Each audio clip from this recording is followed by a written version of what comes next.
ചേച്ചി ഇപ്പൊ ആരോഗ്യസ്ഥിതിയൊക്കെ എങ്ങനെയുണ്ട്? ഇപ്പൊ എങ്ങനെയാ പോകുന്നത്? ഹോസ്പിറ്റലിൽ നിന്ന് വന്നേ ഉള്ളോ? അങ്ങനെ ഹോസ്പിറ്റലിൽ അന്നും പോയിട്ടും പോകുന്നതാണ് ചെല്ലാൻ പക്ഷേ അപ്പൊ ഇത് ഊരാറായിട്ടില്ല. അപ്പൊ ഇനി ചുമയും ഇതൊക്കെ കഴിഞ്ഞിട്ട് ചെല്ലാൻ പറഞ്ഞു. പോവാന്ന് വിചാരിച്ചവിടെ നിക്കണം. ഇപ്പൊ ആരാ നോക്കാനുള്ളത്? എന്റെ ഏഴാങ്ങളിന്ന് കൊണ്ടുപോകണം. അവരെല്ലാരും വഴക്കായിരുന്നു. ഇപ്പൊ ഇങ്ങനെ രോഗം വന്നപ്പോ എല്ലാരും സ്നേഹത്തിലായി, എല്ലാരും ഒരുമിച്ചായി. അപ്പൊ ഒരു 2023 ചേച്ചി ആ ഒരു അനാഥാലയത്തിലേക്ക് പോയതൊക്കെ. അപ്പൊ അങ്ങനെ പോവാനുണ്ടായ ഒരു സാഹചര്യം എങ്ങനെയായിരുന്നു? പോകാനുണ്ടായത് എൻ്റെ ഒരു അനിയത്തി ഇവിടെ താമസിച്ചോണ്ടിരുന്നേച്ചി.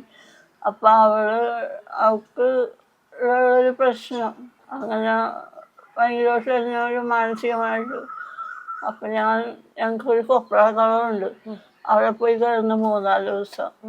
അത് കഴിഞ്ഞിട്ട് ഞാൻ സീമനെ വിളിച്ച് കരഞ്ഞു കഴിഞ്ഞപ്പോ സീമ അവളെ കൊണ്ടാക്കി തന്നു. പോലീസ് സ്റ്റേഷനിൽ പോയി അവരെഴുതി കൊടുത്തിട്ടൊക്കെ കൊണ്ടുപോയത്.